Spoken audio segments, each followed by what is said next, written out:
Hello, welcome to Discover Dorico for September 2022. Somebody let me know if you can all hear me and if everything's okay. Here we go. We're live. I'm just looking at the chat.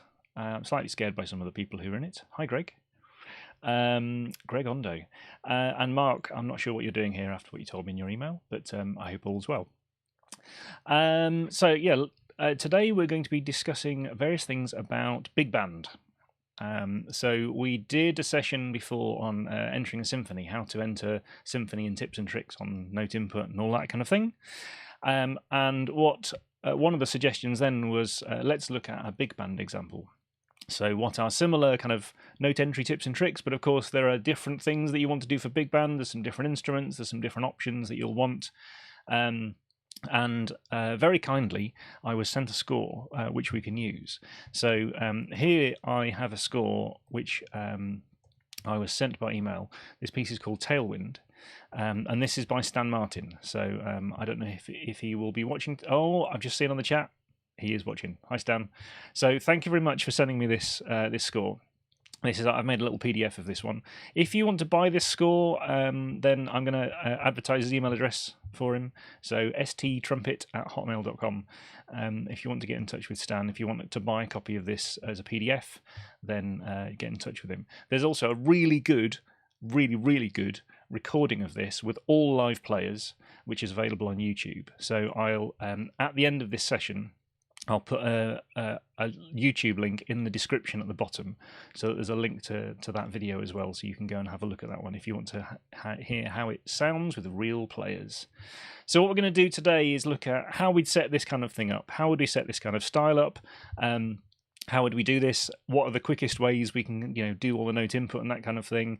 We'll look at a couple of different ways of doing things, of course, as always, because everybody has a slightly different workflow, and we'll go from there. So ask me any questions as we go in the chat if they're relevant for today's topic, and I will answer some of them at the end as well. So I'll go back over some of the things in the chat and make sure we've covered everything. Somebody's daughter play with the BBC Big Band. It's not going to sound that good when I do it, but anyway, there you go. So we'll start from the beginning, from the Steinberg hub. The aim today is to look at, as I said, note input, tips and tricks, layout options, some of those kind of things about the kind of things you'd want for a big band score, and I guess for some of the parts as well. Where we will look at some of the font options, but I'm not going to do a kind of font comparison between a handwritten font from this company or that company. I'll show you how you can use them. If that would be useful at some point, then maybe we should look at some other font options. When we do look at font options, if you have a look in the resources page, so dorico.com/resources, on this page at the bottom, there's a font section. And this is various places you can buy various fonts from, including Fonts, because he does a whole bunch of different jazz options that are on there. And I've also added a link today to the Make Music or the Finale Smoofle fonts, because they're now in Smoofle format, you can use those in Dorico as well, so if you want to download those. But there may be other choices you want to look at. So we'll look at how you change them, but not necessarily an A/B comparison between various types of fonts. I will also look at some playback stuff at the end to do with playback templates and that kind of thing, and some of those you'll also be able to download. And also, I managed to get a couple of discount codes from a couple of companies. If you're interested in buying kind of big band library type sounds, then keep watching, and I'll let you know about that at the end. When we look at all the playback stuff. So we're going to start from the beginning, a very good place to start. And if you want to follow along, of course, this will be recorded so you can watch along at any time. So if you just want to press pause and follow along, you can do. And at the end of this session, I'll put chapter markers at the bottom, so you'll be able to kind of skip to various sections if you want to. If I talk too quickly, use the little controls at the bottom of the YouTube video to slow me down. And if you want to speed me up, then there's also a double speed option if you want it down there as well. So what we'll start with normally probably is a jazz template here, and there's a big band option. It's not the only way to do it, of course, but we'll use that one for today.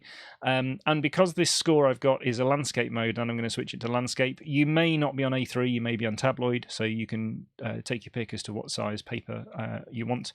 I'll just change the orientation here. The size you probably want to change as well, depending on what size paper you're doing and everything else. So you'll probably want a smaller size staff for this particular option. but you can choose that now or you can choose that later. Project will use multiple flows. I've got unticked because I'm only going to do one flow in this one, so I don't need flow titles. So this option will automatically turn off my flow titles and things for me as well, because I won't need those. You can choose a music font here if you want. So this is where you can choose the various fonts we talked about, and I've got a few installed. If you want to choose, for example, you should have at least Bravura, which is our standard font, and Petaluma, which is our jazz font. Petaluma because it's a town in California where Shure Music are based, and Shure Music did the real books. So Petaluma is the name of our jazz font. So you should have at least those. But as I said, you can install others if you want to choose them from here. And also the text font, the standard is Academico, and there are other options. So if you want to use our standard jazz font, then you can use Petaluma Script. That'll be the default option here. If you forget to change it here, I'll show you in a minute how you can change it on the score as well. You can change the time signature and key signature here. So, for example, I need this one in B flat. So this time today, I'll start there.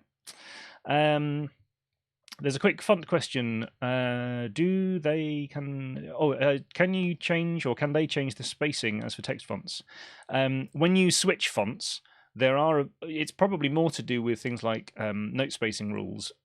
If it's music fonts, and you can change those if you want to match a particular font.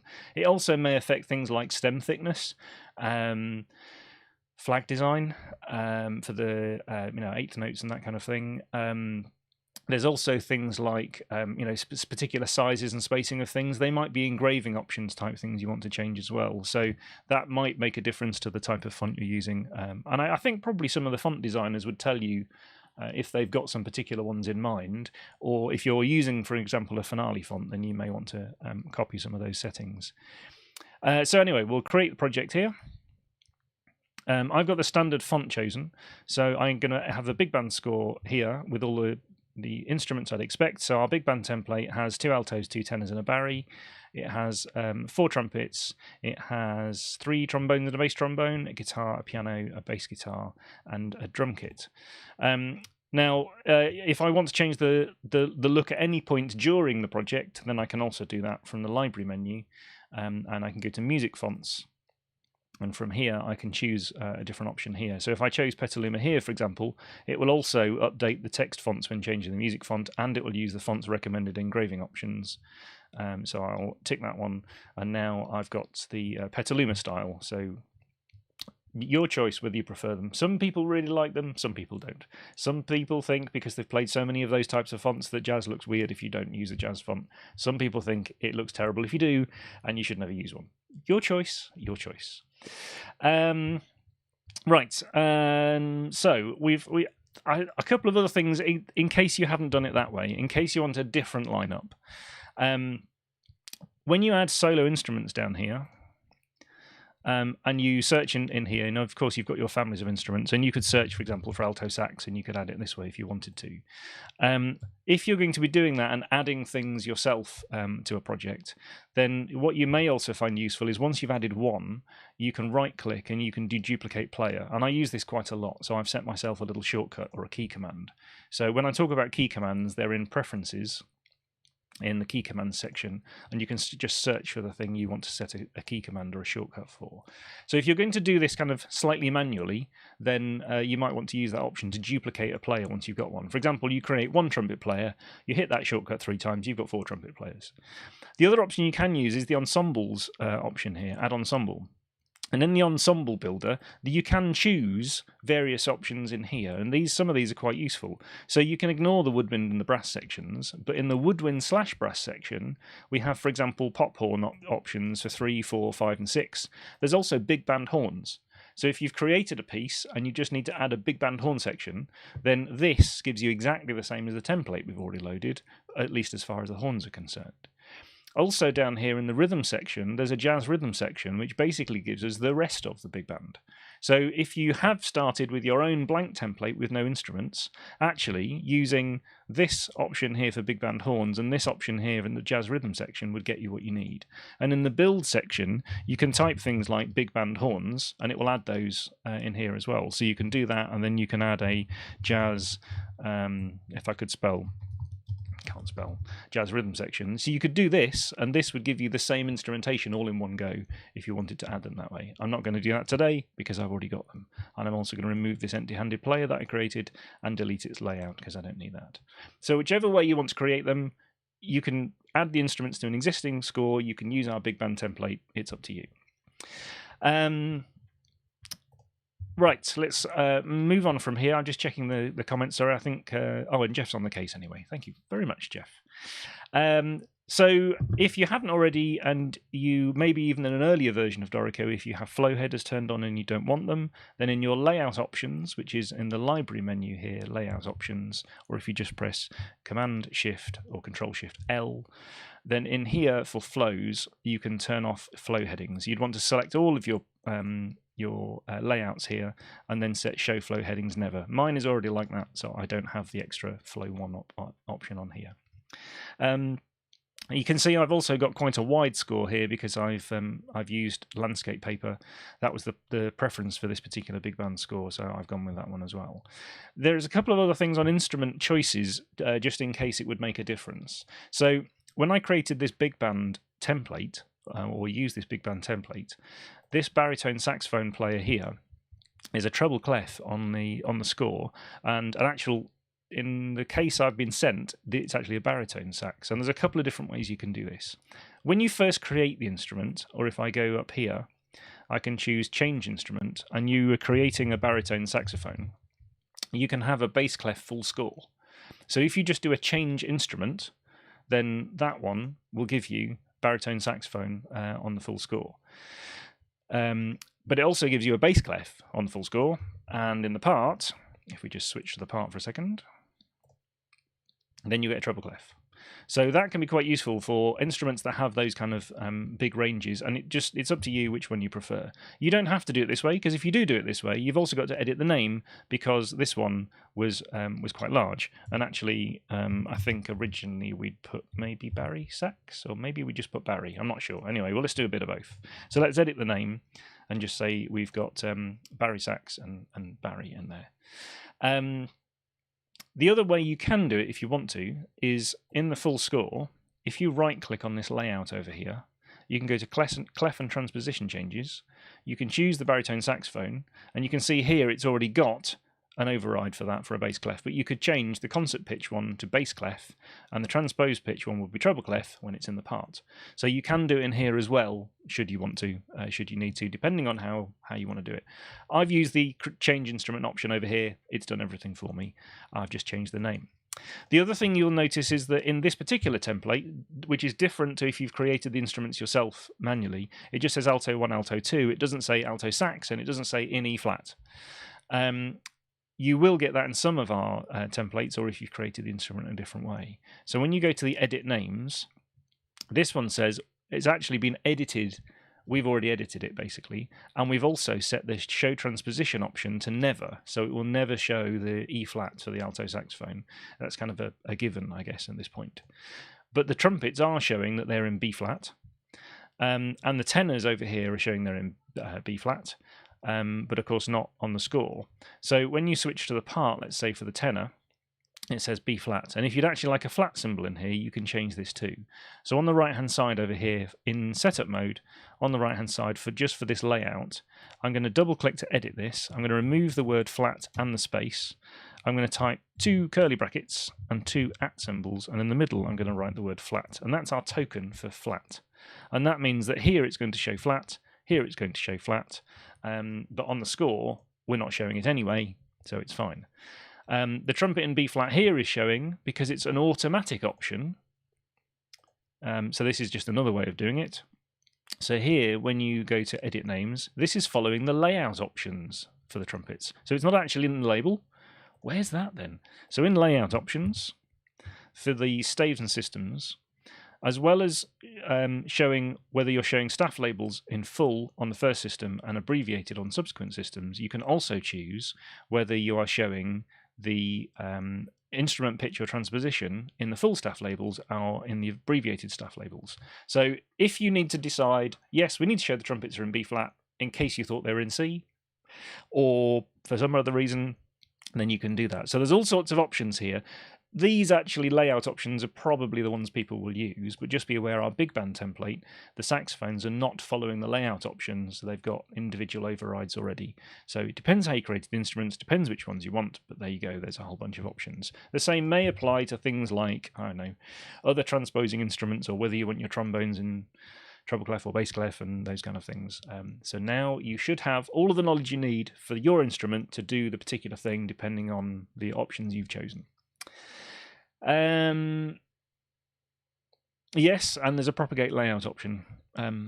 Fritz has just mentioned, so if you've set up one layout and you want to propagate it, then you can copy it to other options. Anyway, the last thing I'm going to talk about kind of this kind of setup type thing is that in this big band project here, there's quite a lot of space at the top. And in this case, maybe we don't need it. So in engrave mode, and I suppose this is one of the things you need Dorico Pro for. I think the rest of it you can do in Dorico Elements, but this way you would need Dorico Pro for. You can see up here we have some green boxes, and this is where the composer arranger type of information would go. And actually, maybe because we've got such wide paper, maybe we can move these up and just put them all on the same line. So to do that, if you double click on this first page template here, then I can edit one side of this. So I'm going to take this green box and I'm going to press Alt and Command and the up arrow, and then Alt just a couple of times to move it by a small amount. And I'm going to move that one, and I'm going to move this one as well. I've accidentally selected that, so I'll press Tab, so I've got the whole box selected. So Command Alt up, and then just Alt down to kind of position it more exactly. And then in this blue one here, I'm going to select this little item here, and I'm going to do Command Alt up a couple of times there. Now I want both pages to be the same, so I'll duplicate left to right, press Apply and close. So now I've got a bit more space. You could also remove the music frame margin at the top and the bottom if you wanted to. You could get a little bit more space that way, should you want to, and it might depend on your staff size, the paper size, and everything else. I just thought, since I think this is the first time we've really looked at a landscape score, at least in one of these Discover sessions, and it's useful for this style. I suppose also you might want to change things like fonts for the titles and that kind of thing. So you can do that in the library menu. You can change your font styles for titles and those kind of things. There's also paragraph styles. So actually, the title is a paragraph style. You'd want to change it in here if you want to override. Maybe you want to use the old reprise title or something else. You choose. For all of this information, of course, so this project information and the composer, you want to go to the project info dialog. This piece is called Tailwind. And oh, I'm sorry, I've spelled your name wrong. I'm going to put Stan, actually. Stan Martin. So that will put the composer over there, and you can add other information as well. So actually, if I just shrink this up a bit, and you'll see on this particular one, he's put composed and arranged by Stan Martin. So it's the same option, just put it in that same field. So let's enter some notes. Hooray, we got there. I'm going to turn off my signpost for a minute. If you don't have one already, I have a shortcut for hide signposts, so you can use your shortcut if you want to. I'm just going to get rid of that to make a bit of space. So let me just check, hang on, in the comments. I don't know why my score reads alto and E flat, but the edit screen. In case this answers the question, this information here about the layout, about the staff label, is what you're editing when you go into here into edit names. This information over here is the layout label, and when you go to a particular layout like Alto 1, if you were to double click on it, you can see this is using the layout name. So the layout name and the staff label can be two slightly different things if you need them to be, but that might be sometimes confusing why you've got one thing saying one and one thing saying another, or whether it says flat or not. So hopefully that answers the question. If not, if you're stuck and you're thinking, why is this particular score doing something strange, email it to me. My email address is discoverdorico@steinberg.de. My name's John, if I haven't already said that. So discoverdorico, all one word, @steinberg.de. Send me a project, because then I can actually see what's going on and have a look at the project. So let's enter this tempo to start off with. So I'm going to choose this first bar, press Shift-T, it's a samba, and it's going to be crotchet equals 200. There we go. So it's a relatively quick one. So now for note input options. there's all sorts of things and ways you can do this. Oh, by the way, if you want the bar numbers over the top of all of them, if it's just because you're writing music, then press Alt-T if it's not on already, and you've got the system track if that's just a reference for you. If you want to actually display bar numbers at the top of every bar for anybody, then you can go to bar numbers in the layout options, and you can choose every bar, whether they're centered on the bar line, those kind of things. You can show them above specific players or sections or anything else, should you want them. So for note input, I'm going to double click here and get to where I want to be on the bar, which is just here to enter these notes. Here's a few different ways you could decide to do this. You'll notice this score actually is already condensed. So just partly for my brevity for space, but you may have separate alto and alto 2 lines, of course. Now, so you could input the notes for alto 1. I would suggest using a MIDI keyboard because it's quicker. So I'm just going to choose 5 for 8th note and enter notes this way. So I could enter, the first notes. Can I do this while talking? Generally not. I'm going to press 8, and then I'm just going to use Shift Alt right arrow to extend it a little bit. So I chose a semi-breathing length and then just extended it a bit. So you could do it this way and enter one alto this way. If you like working this way, I tend to put things like slurs on afterwards. You can do it as you go if you want.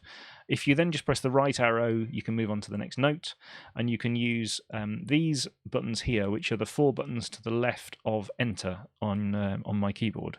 So square brackets, and I've got basically square brackets and the 2 buttons underneath them. Those will be your accents, and they correspond to these. So these are your square brackets, and these are the 2 buttons underneath them. I'm not actually going to need the ones underneath today, but they're all accessed by Shift and the same buttons if you need them. So I can press these buttons to enter these accents like this, so I can quickly go through. I'm just doing them one at a time so that I can check this score and decide what I want. You may be composing it and thinking, actually, these are the accents I want in these places, but those are the buttons you'll use for them. It's quicker to use those buttons than it is to keep selecting something and then using the mouse, I find. Up to you. So now you've got these. Instead of doing exactly the same for the next instrument, you could, I suppose, add the other notes if you wanted to separately. So let's say we're going to do it this way. But to be honest, you've already got all of these rhythms in here. And actually, if you've done it this way, and you then want to copy the articulations from them. In fact, I'll finish it. Where did I get to? This is actually more complicated to say I'll finish it, isn't it? Anyway, there we go.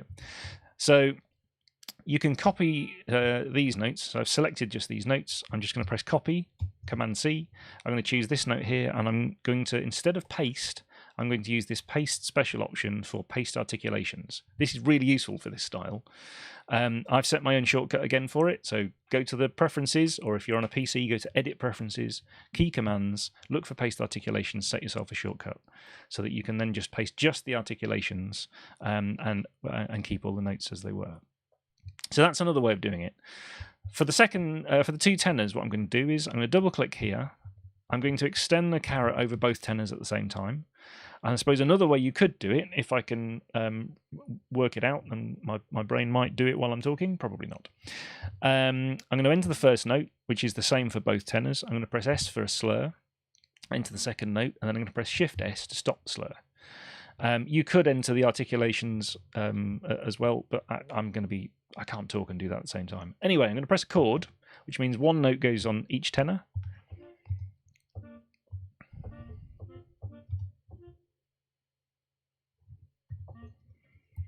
So for this kind of style, especially if you've already got something you're copying, or you know what you want, or you've been playing it on a piano and thinking this is the voicing I want or anything else, that's another way of doing it over more than one instrument. And then, of course, if you've already got these articulations somewhere, you can copy those. You can select both of these notes, and you can press your shortcut for paste articulations for all of those.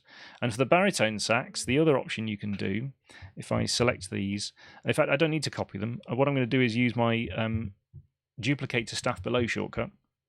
So I've got the notes and the right rhythms here. And when I turn the caret line on with enter, I'm going to press L. So now I can just type the notes I need, and it doesn't matter what rhythms I need because they're already there. So it's just L is this lock duration here. So it will lock the durations and only change the pitches as you go. So that's another quick way of entering notes for all of those. I see he says that. It's taken me long because I had to explain it, but it is. So let's say for the trumpets here, if I extend the caret here, I could enter play this chord. So I'm going to choose 6 and a dot for a dotted quarter and play a chord. And it's going to separate it out and just turn the dots off sometimes. Like that. So you can then play the chords and you've got the correct rhythms. And again, whether you do it at the same time or later, you can add the articulations. And then if you've added it to one and you need it for all of the others, just select these notes and then copy so that you can go down here and paste just the articulations using the shortcut you've hopefully set. Other useful things you might want to do is, of course, when you add dynamics, you can add a dynamic to 1. If you've set yourself a duplicate to staff below shortcut, which is the paste special duplicate to staff below, I recommend it, then you can just hit that shortcut a few times and get the same dynamics. Or you can select the trumpets like this, whichever instrument, and when you do Shift D and type double F, then it will enter the dynamics that way as well. So there you've got your trumpets. Now, if you were to take, for example, some notes, and it could be one or more actually. In fact, let's just take trumpet 4, and I'll use my duplicate to staff below shortcut for all 3 trombones and the bass trombone. Yeah, feeling daring. Now, these aren't the notes I need, but also this option for extending the caret. And then, if I just zoom in a bit, if you press L for lock durations again, you can see there's a dotted caret line. If I just move it a bit, you'll see it a bit better. So instead of the standard caret line, solid, it's dotted. So that's this lock durations option. So now, if I play notes on my MIDI keyboard again, now it will change all 4 of those at the same time. If I can play the right notes and talk, I'll stop talking. So I haven't had to choose any durations this time. I've just used that lock durations. It's kept all of the durations the same, and I've just played new chords on there for a different voicing for the trombones than I had for the trumpets. Can I say thank you, Stan, for giving me this file, because it's got such really useful sections in this that if I'd had to create this from scratch, I'd never have got there. So now I've got these, this alto, this saxophone section bit done here, and I've got this trumpet bit done here, and now I've got a bit for guitar here, and the guitar bit is actually going to be very similar rhythms to what the saxophones were playing. So here's another option. If I go to Galley View, so you can do it from the View menu up here and choose Galley View. I've just used the shortcut that was listed here, so Command-Alt-2 or Command-Option-2. There's also an option down here for Galley View. So now Galley View is one long continuous stream of music. So it's not just a wide page, it's a one long everlasting page, so I don't need to worry about it. And Galley View has this useful extra option up here, which is an instrument filter. So if I choose anything, any instrument, let's say alto 1 here, and then I'll control select the guitar down here because it's a long way off. But I'm going to want these 2 instruments, and I click this little plus. Dorico will make a little instrument filter which just contains those 2 instruments. So now it's a bit easier to work on these 2 instruments. I will say what you can't do is if you select these, you can't use copy to staff below, because this isn't actually the staff below. You can see this dotted line here is saying there's a whole bunch of other staves here which you can't see. So if you tried that shortcut, it doesn't work. You'll have to use Alt-click or copy and paste to copy the notes to the guitar part here. And what I actually need for the guitar part is very similar to the saxophone part, but the last 2 over here have changed. So if I select these 2 notes, I can move them up an octave, and then I'm just going to press Shift-C and press 8. It's our clefs popover, but it also has these 8 VA lines in if you just use the number 8. So that's changed that little option there. There's also, here, there's a little scoop, which isn't in the saxophones actually, but is in the guitar. So these are in this little option over here, which is our ornaments. And there's all these jazz techniques here, and you can see they've all got little names like plop, and fall, and lift, and doit, and fall, smooth, wavy, depending on the style you want, and there's some longer ones and some shorter ones and various other options. You can also use all of these from a popover. So with this note selected, if I do Shift-O for ornaments, because that was the ornaments popover, then I can type, for example, scoop, and I'll get a scoop on that one. Now, whether it plays back or not depends on the sample library you're using. So we'll talk about that a bit later. all of the doits and fulls and scoops and things, it really depends if on the sample library and whether it's in the expression map. So we will look at that in a bit. No, good. Nothing in the chat extra so far. So that's another option. If you're working on a couple of instruments that are normally not that close to each other in the score, that might be a useful option that you can use to bring them together. And then you just turn it off with this option here, and you're back on the score again, on the full score. So this is your filter. And this has saved this option now. So if you turn it on, you get the same filter, and you can choose as a drop down. You can set shortcuts for different filters or different sections if that's the way you want to, the way you want to work it. So moving on this one here, let's do the piano part. I'm going to do this the old-fashioned way. So I'm just going to start the caret and say on my keyboard, if I just choose this, I suppose I could play it, but I'll do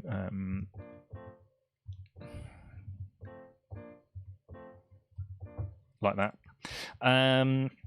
And then, of course, the lower part of the piano is just long held notes. For these, I tried to pick a long duration, something. So if I choose 9 and a rhythm dot, then it gets me almost, it's a dotted whole note. So if I just extend it a bit, then I'm sort of where I want to be. So I've extended it with Alt Shift and the right arrow just to extend it a bit. So those kind of things. If you look at a long note, you just think, well, I'll add something about that length and then extend it till I get to the option I want. And then I can do the same here. Actually, you can just choose all of these. They've all got the same accent, and just press the right accent button, and it'll put the right accent on it for you. We've also got some chord symbols. So if I choose this note here on the piano and press Shift Q for chords, there's a button over here if the panel is in keyboard mode, but I'm not, and I'm going to use the shortcut. So Shift Q for chords, and I can play it on my MIDI keyboard, or I can type, for example, B flat major 9 here, and it will add it to all of the rhythm instruments that you've got. So you only need to add the chords once, and they will show up for all rhythm instruments by default. What happens if you don't want them? The guitar here has a specific thing to play, and he doesn't want the chords at this point. So what you do is in setup mode, you can choose the guitar. If you right-click on him, then this is the guitar player, and this option for chord symbols is telling you about the chord symbols for all of the instruments that player is holding. So it says, do you want to show chord symbols for all instruments that the player is holding, or just for the rhythm section instruments that the player is holding, or just in chord symbol and slash regions? Well, he might want them sometimes, so let's choose in chord symbol and slash regions, and then when he needs the chords later, we can make them show up, but they don't show up all the time. So they'll show up all the time for the piano, all the time for the bass, but not all the time for the guitar, and it'll just be when you want them. The same applies to to saxophones or anybody doing a solo. Anybody can do a solo. If you want to put the chords just for that section, you can add either slashes, and they can show up that way, or a chord symbol region, and then the chords will show up just at that point, but not over the whole part. There's a bass guitar part, which I guess is slightly different to the piano or anything else. So what we'll do is just say if we enter, oops, my keyboard's on the wrong octave, sorry about that. If we just enter a couple of notes here. Now again, you could choose a note of kind of a suitable length and extend it. Don't worry about the fact that it doesn't have a dot on the end. This is a quarter tied to another quarter with a dot. Don't worry about it, because as soon as I play another note, Dorico will rewrite it because of the rules at that point of what do we want. But actually, in this particular case, if I just put a couple of accents on these two here and then select these, this is the repeated rhythm, so I can just press R, and then I'll get the same repeated rhythm for the bass for a while. I think it was, I don't know, is it about 8 bars? I can't remember. I've just pressed a wrong shortcut, my mistake. There we go. So I just use R to repeat things if that's a suitable option to do. It'll save you kind of choosing lots of different note lengths when you don't need to. Now, drums. We looked at drums in last month's session in a fairly in-depth way, so I'm not going to go into all of the options here. I'm just going to recreate this option that's used down here, and then look at a couple of other things that are particular to this chart. Like I said, there was a drum session last month, which is hopefully in YouTube, will be one of the next videos you'd want to watch, but let's see. So in setup mode here, I'm going to go to the drums, and the reason I'm going to do this is that these have snare stems up, and ours by default have snare stems down. So I'm going to click on those little 3 dots and go to Edit Percussion Kit. I'm going to click on the snare. I'm going to tell him to be stems up. Press apply and close. So now when I add some notes down here, what I'm going to use is on my MIDI keyboard, I'm going to do the kind of MIDI drum style. You can use, F is bass drum, C is snare drum. But what I'm going to use is C, 2 octaves below middle C is your bass drum. So down here. And in fact, let me just turn the volume up for this one. There we go. So I've got a bass on C, I've got a snare on E, I've got a hi-hat on F sharp, I've got a pedal on A flat, and I've got an open hi-hat on B flat. So I'm going to use those keys instead. So when I'm going to input things here, I can say, for example, for the stems up rhythms, I've got a hi-hat, and then I've got hi-hat and snare at the same time, and then hi-hat. I can't do this while talking, can I? Failed. There we go. There we go. It's much easier when you're not talking. My brain doesn't work like that. And then underneath, there's a bass drum and a pedal hi-hat. So I've got bass drum and I've got pedal hi-hat.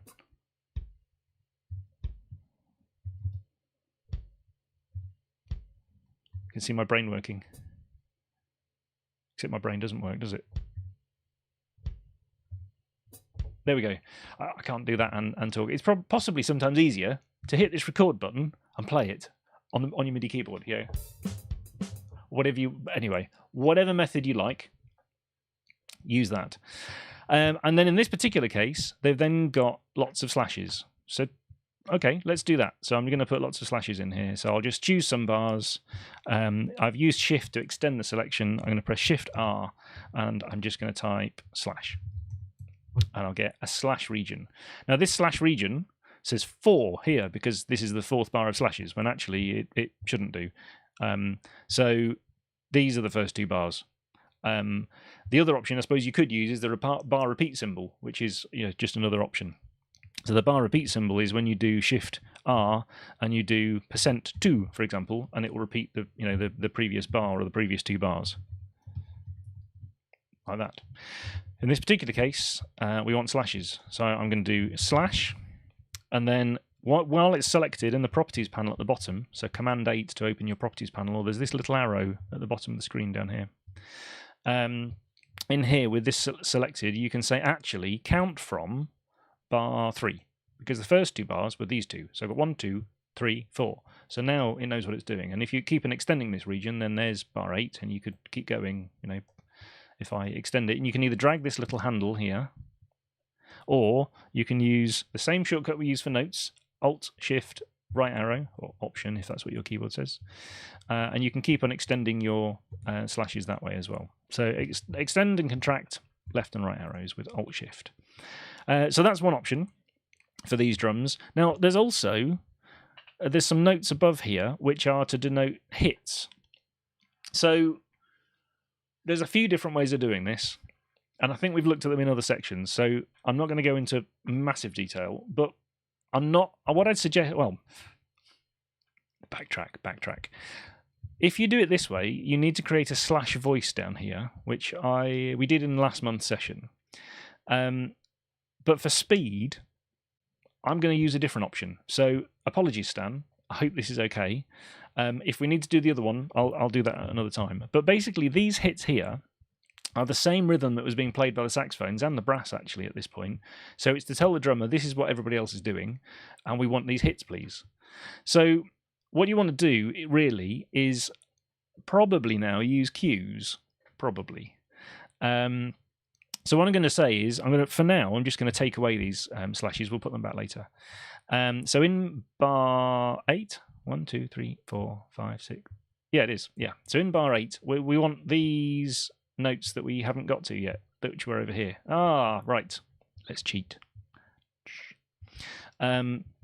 So we'll take these notes here. Where do we get to? We got to bar 4, 5, and then bar 6 is basically the same. So we'll take these notes here, and I'm going to press R so that we've got these notes here. And so that we've got some notes, I think it then changes at the end of this run here. So this one changes. This bit should all be dotted. And then if I press R, they all repeat, but they all want to be an 8th note. There we go. And then after that, so that we've at least got some notes in, I'm just going to play these in on my MIDI keyboard. In fact, if I play them in for both altos at the same time, I've just chosen the wrong ones, haven't I? Did anybody notice? I chose quarter note instead of 8th note. Oh, there we go. Nobody noticed. Nobody noticed. Carry on, don't mention it.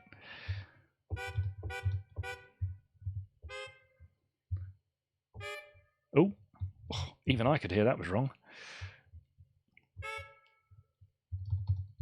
I'm using 8th notes and pressing it 3 times. Just the way my brain works sometimes. And sometimes it doesn't work. So that'll do. I've got some notes that I want to use here. Now all of these, I'm actually going to say that we do want to put the accents on because we'll want those in the drum part as well. So let's say we'd already done this. We'd add these accents. That one is both accents. This one is that one, that one, that one. Do that. Oh, if you need to change these enharmonically, hold down Option or Alt and press plus or minus. So minus goes down, plus goes up. So it's a bit like these, the shortcuts you'd normally use for these. This is minus and this is, well, it's got a plus key on it, but it's actually equals. It's the same thing, but with Option, we'll give you the enharmonic option. So that's that one, and that one, and that one, and that one. And then, oh, there was a slur. And then all of these notes, actually, I just press copy, and I'll select this one, and do my paste shortcut, so I've got them there. Right, anyway, we wanted them in the drums. So I'm going to cue the alto saxophone in the drum part. So down here, I'm going to choose these same bars, and I'm going to press Shift-U for cues, and I'm going to type alto. So this will give me a cue from alto 1. Actually, it's a bit. I need to. There we go. I wanted it from there, and I don't want it into bar 13. So I'm using the same. You can see on my screen there. Alt Shift and the left and right arrows. So now I've got these. Now, there's a few things you might want to globally change for cues. To start off with, when you go to page view. Back in page view now, my cue doesn't show up. Where's my cue gone? I was doing a drum part and there's no cue. If I turn on my signpost, you can see I get a little alto 1. Hello, it's here. But it's not shown because by default cues aren't shown in the score. So go to your layout options, Control-Shift-L, or it's in the library menu. And go to players and cues, and for the full score, tick the show cues box. We have cues, hooray! Also, if you don't want things like slurs, which you don't in the drum part anyway, you can either turn them off in the properties panel at the bottom down here, Command 8, and you can say actually don't show slurs, or if it's just for the drum part, or if you never want to show slurs in your cues, you can change it in engraving options. So I've now got this cue here. If I want to change this label, I could change it. I could say what the text is, or I could say there's no text at all, because there was no text at all in this one that we're copying down here. So the only real difference is I don't have any ledger lines. I could get rid of these ones, but I don't think I need them. They are floating. I can change that in engraving options. If I don't want them to float, I can put them on top of the staff. That's in engraving options. The size is slightly different because they're cue sized. Again, in engraving options, I could, for cues, change the size. If I want all my cues to be bigger, I could change that there. It will affect all of them, but I could change it in there if I wanted to. This is where you'd also say, articulations, whether you want to include them or not, and slurs, do you want to include them? And these are the global settings for cues. And also at the bottom, there's an option for rhythmic cues and how far off the staff they are. So if you want them to sit on the staff, then just put 0. If you want them to be 1 or 2 spaces above the staff, then you can set that in here as well. So I think I would use cues in this case because I can then put my slashes back by selecting this bit here and say, slash, and put the slashes back.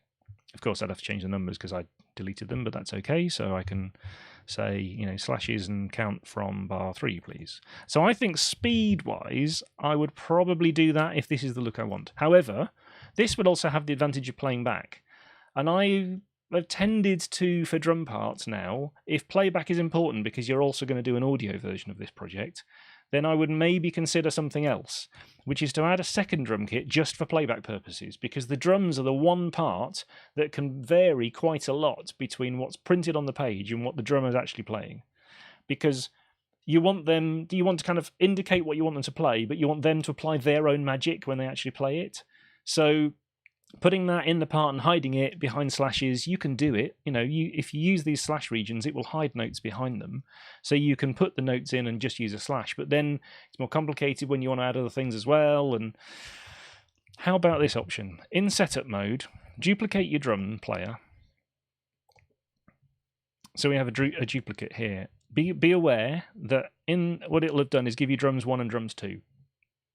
You can change the label for your own purposes to say this is just a playback drum kit without affecting this. And if you put this in its own group by pressing this little button down here, I now have drums and I've got an extra little group. So they both just say drums. Now, what I'm going to say is that if you're doing this, and at the moment I'm in page view. So this drum staff down here, if I right click on it in page view, I can say staff, manual staff visibility, and I can say the drums for playback. I never want to see them. So on the printed version, you'll never see them. You'll hear them, but you'll never see them. And when you're writing the music, if you just switch to galley view will always show you all the instruments, so it'll show you your drums for playback. So now this instrument here in the mixer, you can mute it, because this first one we don't need. We're never going to hear this one for playback. That's just going to be for visual display. And this one, if we copy this down here, this one could be used for playback. Now you can still use things like these %2 for playback. If I just play back this drum part here,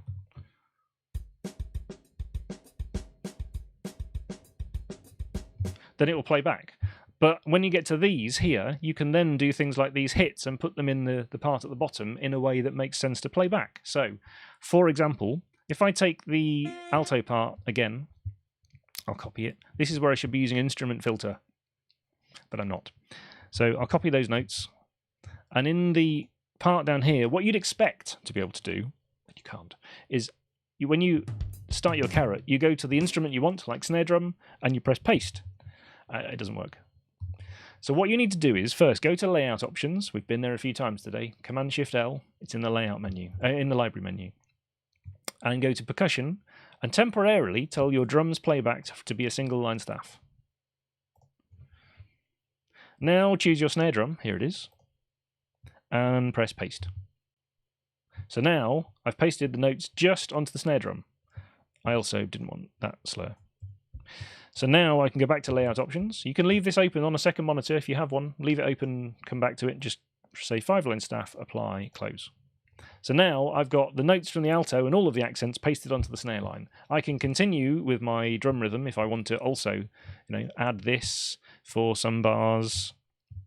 Whether you want to use these symbols or actually put the notes in, it doesn't matter. You can, maybe you want to repeat them and then, repeat it up to this point and then it does this. Maybe you just want to rewrite the rhythm at this point. Maybe you have a MIDI drum kit. No, I don't have a MIDI drum kit here. It's in the garage. And play the part in that you want to hear for playback. Whatever you want to do, none of this will actually be seen on the printed part. So it doesn't matter. You can make one that looks right for your part and one that plays right if you're doing any mock-ups. So an idea that might work for you. Oh, hi Dave. I also answered your question. Great. There was. I'll come back to a couple of those other questions as well. So if you think I've forgotten your question, I'll come back to them all at the end. Don't worry. Last couple of things on this, I think, is, for example, these slashes here. So this is a piano part. It's also in the keyboard part. We haven't added an extra keyboard part. Do you want to add a keyboard part? Okay. Go to Setup Mode, Shift-P, type keyboard, keyboard, and you get a keyboard part. We'll drag this and put it underneath the piano. Oh, he says. So now we have a keyboard part just here. And again, in the score, we only ever want to see one staff of it. So we could have added a different instrument and labeled it, or you can just right-click on this and do staff, manual staff visibility and say in here, the same as we've done for the drums, we can say keyboard B, which is the left hand, hide. So you'll see it in galley view, but when we're in page view in a minute, you won't see it. They've also got slashes, so you can do the same thing. Select these. Oh, I can't type today. Type slash. So they've got slashes, and then here they've got rhythms the same as the piano. So let's add these to the piano. Which bar are we in? Bar 9. So it's actually the same, very similar to these ones down here, and it's this rhythm up here. So basically, from this 8th note, it's all of these. We want to tell everybody what they're doing at this point. So I'm going to select these notes and press copy. And then down here in the keyboard or piano part, because they both need it, I'm going to go to that last 8th note. And instead of paste, I'm going to right-click, choose Paste Special, paste into voice, and paste into a new slashed upstem voice. If I already had an upstem voice, then it would be listed at the top here with this one. But this is the only voice I currently have, so I'm going to say New Upstem Voice. If I was doing this later, and I did Paste Special, then paste into voice now has an upstem voice and and an upstem slash voice. So it's already there now. I don't need to make a new one every time. But the first time you do it, you'll need to make a new one. So now I've got this. And now I've got it here, I can also copy and paste it to somewhere else if I need it in the keyboard part or anything else. So you can add a slash voice, but if you've already added these notes once, the easy way, copy and paste it into a slash voice. Was there anything else in this one? I'll switch projects. There's one more thing I think we want to look at in this one later on, but I'll need some more notes. So to save me doing all of that, just going to check quickly down my list of. Done the, if you needed a numbered bar region, so let's say in the bass part or something, you needed a numbered region to say how many times they've been playing it. Very similar to kind of these numbers underneath these slash regions, but for notes, then they exist in the right menu. There is a create numbered bar region. Normally, it will not show, the same as cues. So in your layout options, these are designed for parts really, but in your numbered bar regions, you can say show bar count in numbered bar regions for the score as well. And then you get these, and then you can set up in the options and engraving options or in the preferences at the bottom. Do you want it to start at 1? Do you want it to start it somewhere else? What do you want the numbers to say? How often do you want them? All of those kind of things. I'm just going to delete it because I don't need that one at the moment. There's also some text in a box. Here it is, at liberty. You can sort of do what you like around this rhythm, Mr. Bass Player. Very good idea. Let them do their thing. So I'm going to select a note here. Now, when you do the normal staff text, which is Shift-X, you can choose then box text now as a paragraph style. But if you're going to want this a lot, I'd make a shortcut for it. So go to your key commands, preferences, key commands, search for box text, make yourself a shortcut so that you can hit one shortcut, which gives you the same popover, but it's already set to box text. So you can then type at liberty. Oops, like that. And if you don't like the style of this exactly, then in the library paragraph styles for box text, you can say actually maybe you want a bit of padding at the top, maybe you want to remove a bit of padding at the bottom. You can change the options that you need in here, so now it sits more centrally. If that works with depending on the font you're using, goes back to the font question at the beginning. Depends on the font you're using. Don't change those kind of things until you've chosen your font. You can, of course, copy these. So if you want it on the keyboard part as well, you can alt-click it and copy it. I've only got the collision because I'm in galley view. So if I go to page view, then I'm good now. And I can obviously move these around as well in engrave mode. So if I want to move it somewhere else, then I could do, if that would make sense. I've got collision here now because my staves are slightly too big because I've added a keyboard part and I didn't account for that in my staff size. So in your layout options, page setup, if you're following along, let's bump this down. They're quite small staves. Maybe I need bigger paper. Actually, I'd probably get rid of some of these margins and space at the top, but we don't have time today. There's another session on leading layouts, something like that I did previously. So have a look at that one for lots of options on layouts and things. So I think that's kind of the general gist of this one. I'm just going to save it so that I know where we got to. It's going to be our session project for today. And then I'm just going to quickly switch to a version I made earlier. Any English Billy Peter fans with us? So let's just go for the original file I was sent.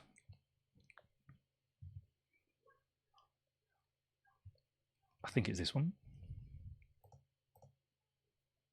Oh, I have a bunch of others. Could have been one of the others, but let's presume it's this one. So we'll just switch projects to this one. So I think this was the version Stan sent me. So this has got everything in it.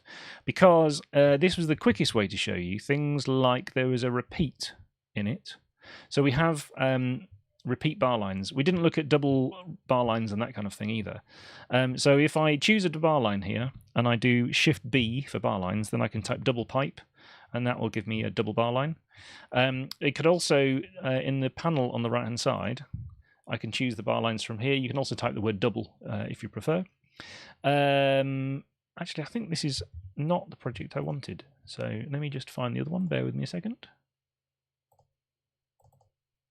I think it's this one.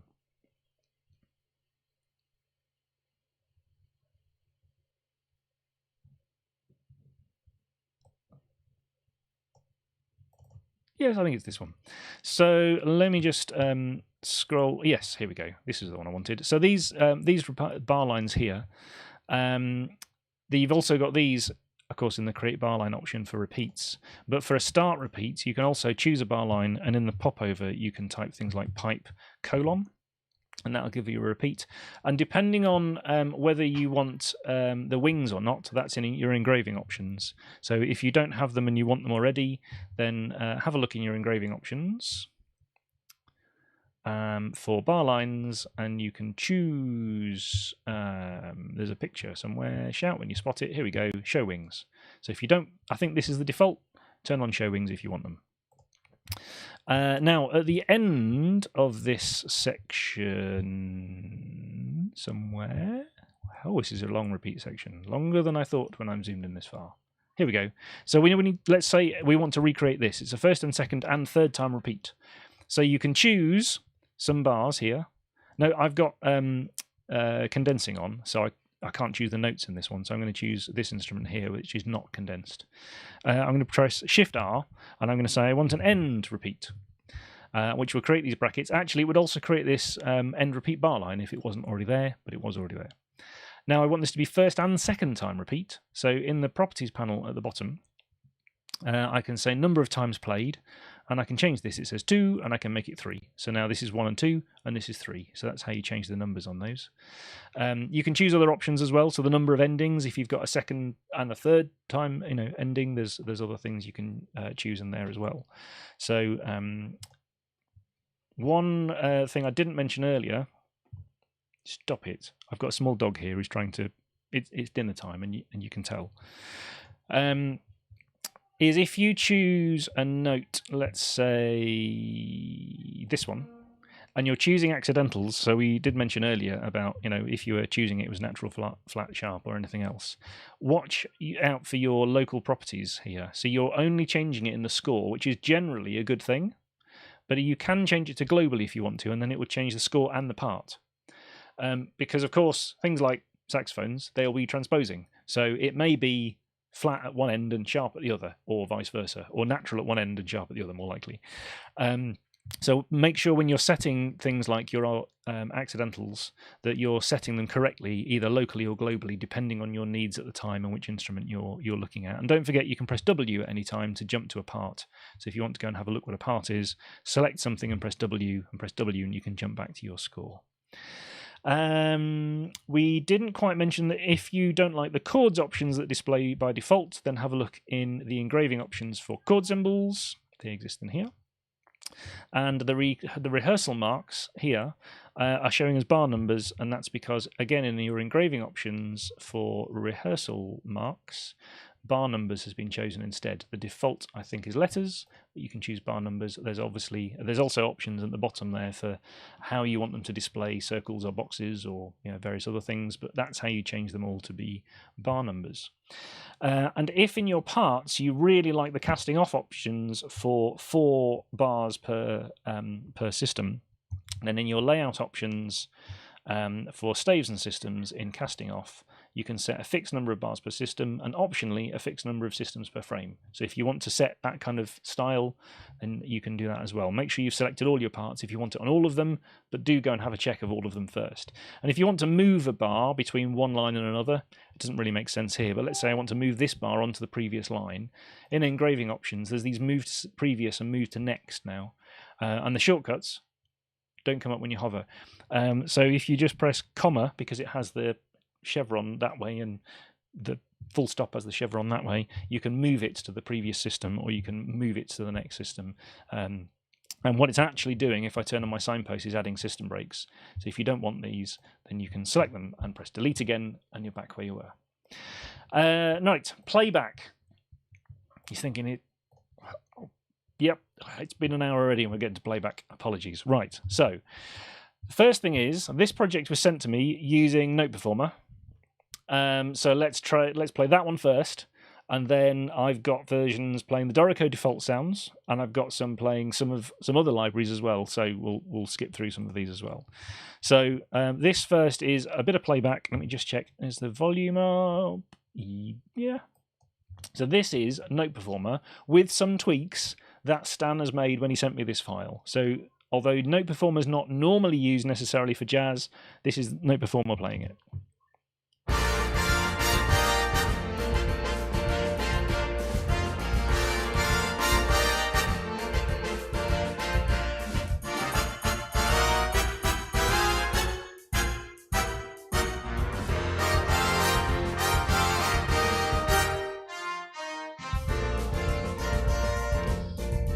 So that's NotePerformer. Obviously, NotePerformer is designed to sound good as an ensemble, not necessarily designed for jazz. The advantages with NotePerformer maybe are that, of course, the brass sound good because they're probably orchestral brass. Basically, they sound nice and bright for this kind of thing. Not necessarily a jazz style brass, but you know they're okay. Also, the saxophones, if I just skip on a bit, they do actually have some of the bends and things you want. So, for example, these scoops here, I think they will play back.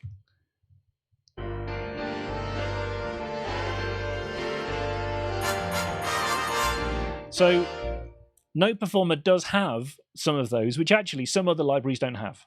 So it does have some of those scoops and I think falls. Whether or not you like the saxophone sound, here's what's important to you. But I know it's an option that a lot of people have already, so maybe you want to use it. Also, what you can do, of course, is the piano and the drums really aren't necessarily a jazz style. So you can, in your playback template, we've looked at this in some other cases before, but you can, in your playback template in here, you can take the NotePerformer one and maybe swap some things out. So this one here is a template which is has our default Dorico Pro sounds, but it has an instrument override just for piano and drums. So you click the little plus and you add an instrument override, and then NotePerformer is doing everything else.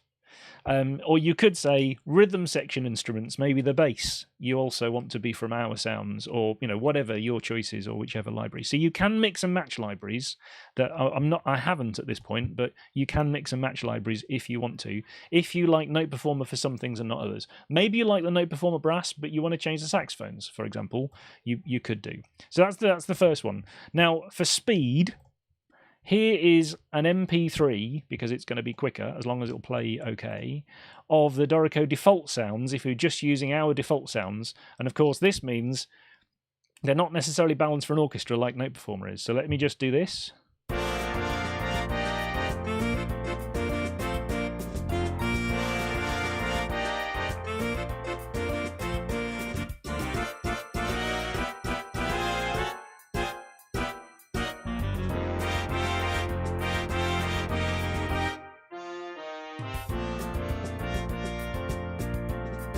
So that's all the Dorico default sounds that you get out of the box if you played this score. I don't even remember if I added any reverb. I can't remember. Maybe I should have. And obviously, there are some things you could balance, tweak, pan, after that. But this is kind of, out the box, not changed anything else. Actually, I will mention one thing, which is in this particular project, I noticed for NotePerformer's purposes, In the playback options, which is Command-Shift-P, or it's in the library menu, for timing, I noticed that Stan had changed the marcato notes in NotePerformer to be 24%. I think he changed them. Maybe NotePerformer changed them. I'm not sure. Somebody's changed them just for NotePerformer so that the marcatos play short, probably more like you want them in jazz. And for a lot of other libraries, that's too short. So for a lot of the others, 95% is actually the default, and that's what the Dorico sounds would have just used just now. Just for giggles, here is Garritan Jazz and Big Band playing the same thing.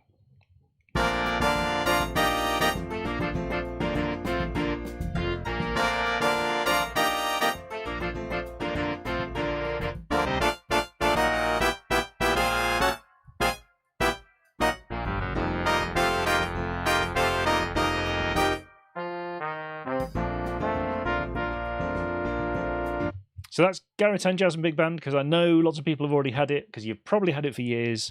I thought they used the same thing. Again, maybe you should have added some reverb to it. Maybe that would have made it sound, a bit nicer. But there you go. That's another one. Now, some other libraries. There's a few others that I have looked at, and they will be, they may not be yet, on the resources page here. The playback templates is now a new page. And the playback templates for Dorico, a lot of these are orchestral. There's now buttons for, if there's a forum link that I've found for some of these libraries, I've added them in. Garritan, maybe there's a download for that Jazz and Big Band one we've just done. NotePerformer you can get from the website because it's part of the installer. There's a NotePerformer individual options for people who know what I'm talking about and want that one. There's a link to it. Orchestral tools, sample modeling, sound iron. There's various buttons on here for some options. I'm going to be adding some more. The first one is Broadway Big Band from Fable Sounds. So it says coming soon at the moment.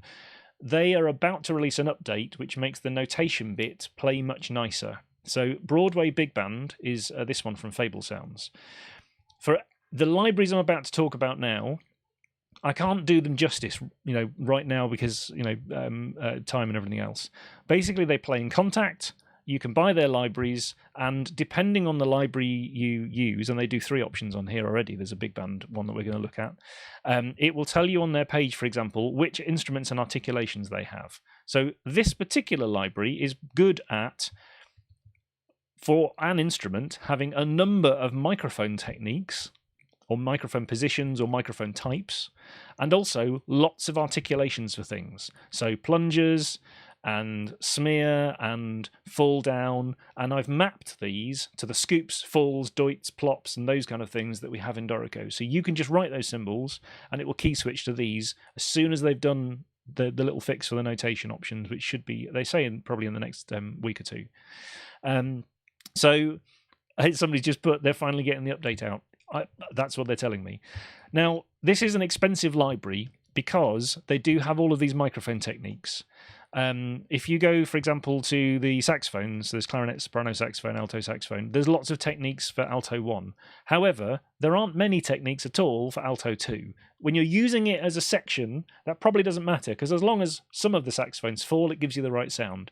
But alto 2, for example, won't. If you're using it for a solo and you're using alto 2, the scoops and falls aren't in that one. So be aware of those kind of things. Also, in the rhythm section, they do have drum kits, bass, banjo, ukulele, and various other things, but there's no piano in here. So if you were to use this library, you'd probably want to use a different piano, our default library or somebody else's piano if you were to use it. It tells you about their library and everything else in here, and it also tells you it's really, really expensive. This is the most expensive jazz library I know of. The good news is they've said you can have 20% off for the next week. So if you really want this library, and you'll get the next update they do free, you can have 20% off if you put this in your cart and you add Dorico 20. It's a specific Dorico code that will last for a week. So today's the 29th September. It'll last until the 6th of October. So Dorico 20 will get you 20% off this library if you want to use it. Let's have a quick listen to what this sounds like. I might not be doing this one justice. If I just play this one, for example, here we go. It's going to be an MP3 because it's quicker to load.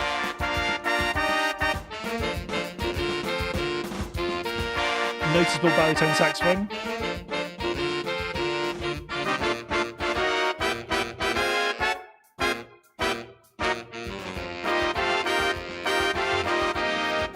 Actually, it's sounding a little bit thin, that one. I should probably add some reverb. If you wanted a better example MP3 of this one, I'll do you an excerpt. Email me, discoverdorico@steinberg.de, and I'll do one. Or, if you have a piece already in Dorico with an excerpt and you want to know what it sounds like, played with that library, send it to me. I am away for the next couple of days, but send it to me and I'll do my best to get you, a little audio version of that so you can hear what it sounds with that. So the playback template for it will be on our page. As soon as they've done their update, I can put our playback template on it so that it will then work with the notation options. Now, noticeably, there's no piano. So what you can also do is you can, like I said, you can add HSO, our default sounds, for the piano. So if you were to do that, you get something like...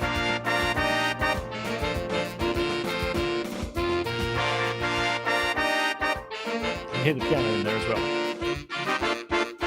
So you can blend our piano with it. So that's one option. Broadway Big Band.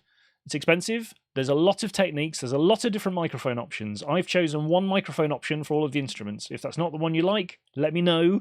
I'll tweak our playback template so that it can load the ones you need correctly. So the way you would use it is you just go to play. You will just go to play playback template and you will choose Broadway Big Band. You press apply and close. It will load all of the sounds for you from that library. If you need a piano and something else, tell me. I can add our piano as a default if you want that as well. Another library, another option. So I started to look at a few of these. The next one I wanted to look at was this one. This is from Big Fish Audio, and it's called Vintage Big Band. Vintage Big Band from Big Fish Audio, they also actually have this one, which is Vintage Horns, and they have Vintage Horns 2, and they have Mojo 2 horn section. What's the difference? Vintage Big Band, if you read their page, there are some examples here, which are obviously done in a DAW, I think. It tells you which instruments are in here. So this is a complete patch list of instruments. They do have pianos and multiple keyboards and various other things in this library. And it's cheaper. And they will also give you 20% off for the next week for any of these 4 libraries. So Vintage Big Band, Vintage Horns 2, or Mojo Horns. So again, enter Dorico 20 at checkout, and you can get 20% off these libraries if you prefer these. So this library, what I found as a general gist, is it contains an awful lot of instruments that you'd need. It doesn't contain quite as many techniques. So some of them will have fulls but not scoops, for example. On the saxophones. They will have various different types of trumpet mute, and I've mapped those so that you can write mute or you can write plunger mute, and it will switch to those kind of things automatically in the Broadway Big Band and in this Big Band library. So those kind of things. Now, a small caveat, I haven't actually quite finished the drums yet on this one, so I will do the playback template, but I need to map the drums because they're not at all GM. But let's see what this one sounds like if we use Vintage Big Band without drums to start off with.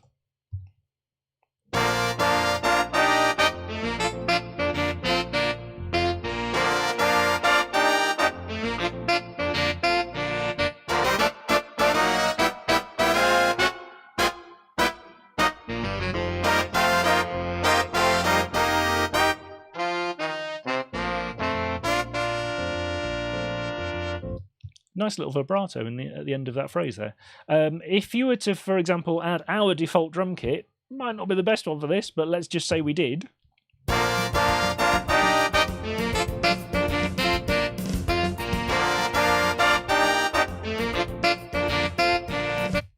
I'll do a better version when I've mapped their drum kit. I'm sure it'll sound a lot better than that one anyway. But you can switch out drum kits, switch out instruments, should you want to. Also, the balance of a couple of those saxophones, maybe I haven't gotten quite right. So those are kind of things I can tweak, or you can just adjust them in the mixer if you want to. Somebody's just said in the chat they have a trimmed down version. I think you mean Broadway Big Band have a trimmed down version for under $500. They do. But it doesn't have all of the instruments in it. So if you don't want a full big band, but you need to have a pop horn section, I think that's what that one's designed for. There's a lights version. Maybe it doesn't have all the techniques and microphone positions, but I've mapped the full one. Now, back to Big Fish Audio.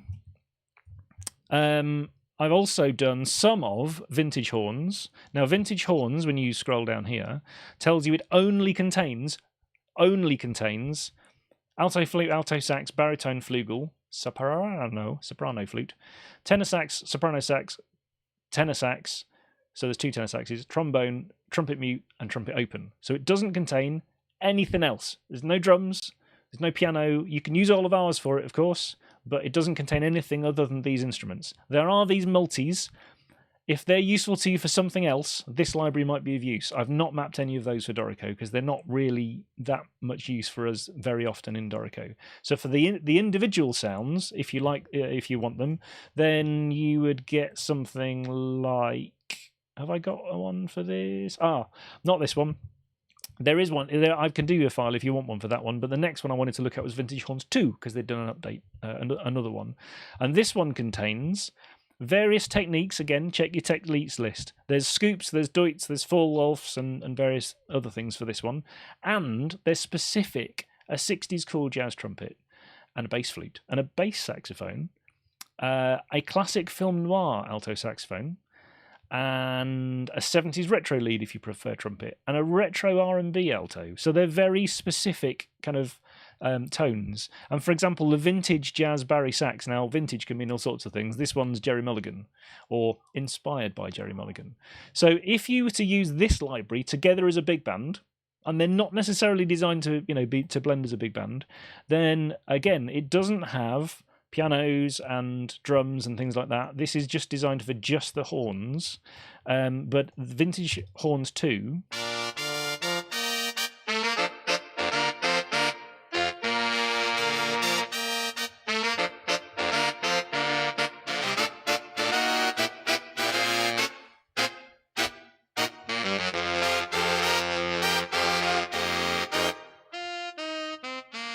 So again, you can add in all of the other instruments from our defaults or from another library if you've got it. And the one I haven't mapped yet is Mojo 2 horn section, because they only told me actually they'll include this one in the offer yesterday. So if you want this one has all sorts of other instruments in it, 17 brass and reed instruments.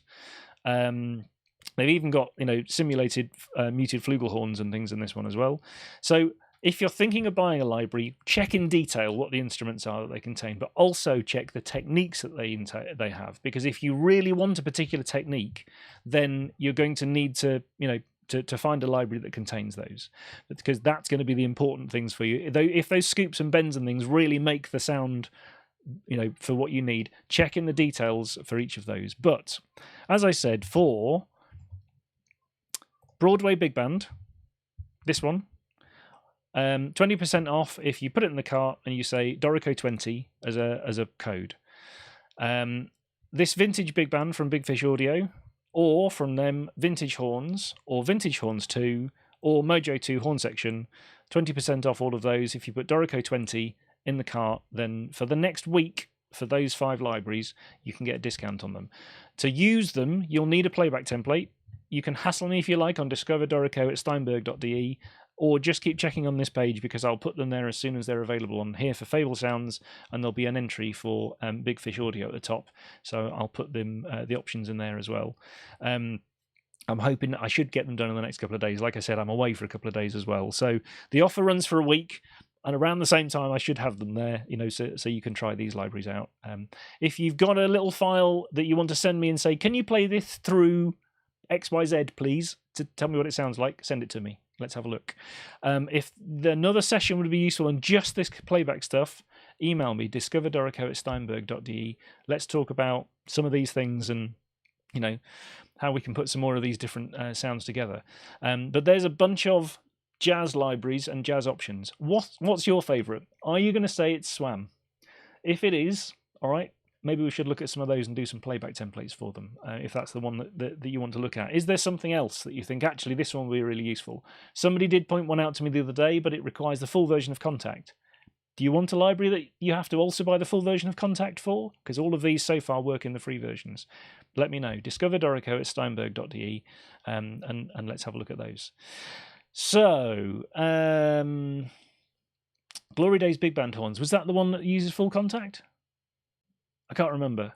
Email me. I'm not sure, but we can have a look. If you've started a playback template or started some expression maps for these, let me know, because I can share them with other people. If you've got stuck on something, I can help you out with how do you get this technique to work or anything else. If you're not sure which techniques are used, when you download some of ours, So when I make it available, for example, the Broadway Big Band, and it loads in your project, you'll find that you then have now. Are there any in this project? No, I've got all sorts of expression maps in this project, and not the one I wanted. So I'll load another one while I'm talking. So I'll load the Broadway Big Band one for a second.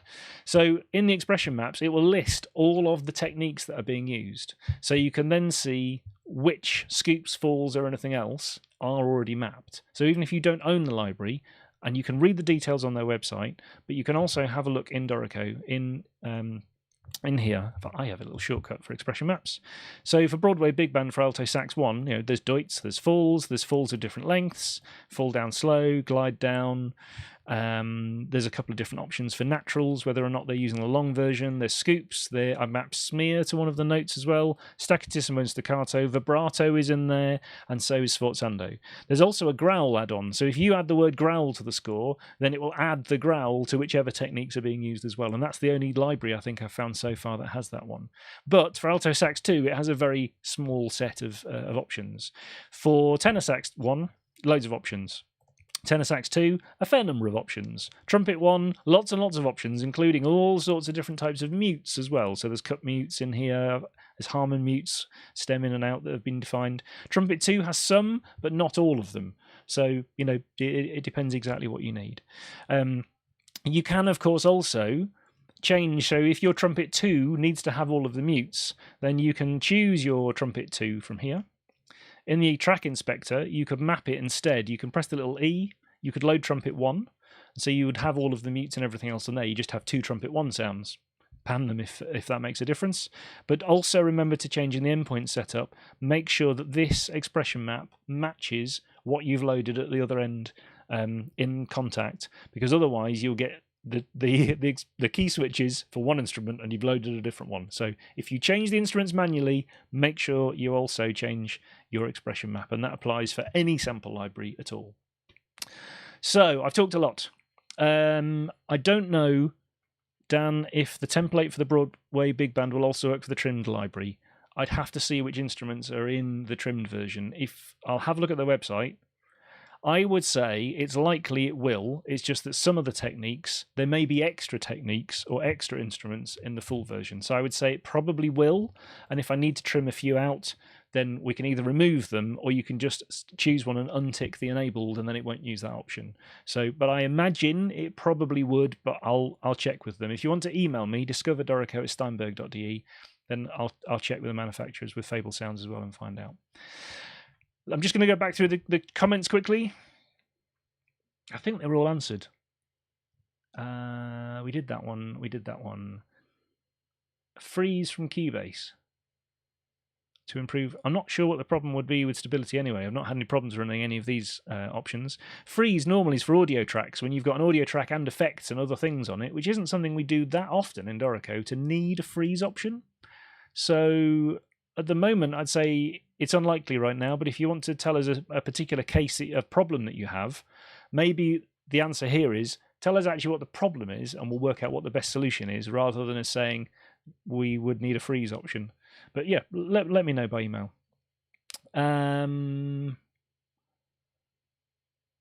We've answered that one and that one. Jesse Carmichael, hi, how you doing? Haven't seen you for a couple of years. I'm glad you're impressed with Dorico 4. A second chord symbol. I think there's a Tips Tuesday if you Google it, but you can have, when you're entering chord symbols, if you press Alt, you can specify a chord symbol just for one staff. So, for example, if you've got a chord where you want a different extension for the guitar than you do for the piano, or you want a simpler chord for a guitar and a guitar tab staff than you do for the piano or something else, then you can have chords that are only for one particular instrument as well. I think we answered those. Swam, yes, I knew somebody would mention Swam. I'll see what I can do. Piano Tech actually is already mapped, I think. Which Piano Tech piano would you like? That's what I'd like to know. Email me discoverdorico@steinberg.de and let me know which Piano Tech instrument you want for the jazz library. We could do that. Modo bass, Modo drums. Okay, I'll have a look. Yeah, I think we've answered all of the others. So, I think for today, at least, we're done. So, as I said at the beginning, this piece, thank you very much to Stan Martin. Hopefully this has given you an idea of how you could write for this, what playback options you get. We didn't even look at the key editor and the tweaks we could have made for playback. Maybe we should do that in another session. If you would like to buy this score, you can buy it from Stan direct. Here is his email address, sttrumpet@hotmail.com, and you could buy the PDF of this score if you want to. And I hope this session has given you an idea for big band stuff in general of the kind of things we could do. So what should we do in the next session? Should it be something more in this style that we haven't covered today? Should it be something for choral or something for a different style that we haven't done yet? Let me know, and we'll do this in another session. So thank you for joining. I'll add the session times, the chapter links below this video as soon as I can. I'll get these options out as soon as I can as well, so you can download them. So go to dorico.com/resources, click on the playback templates, and I'll make them available as soon as possible. So check back on that page. Thank you for joining. See you next time.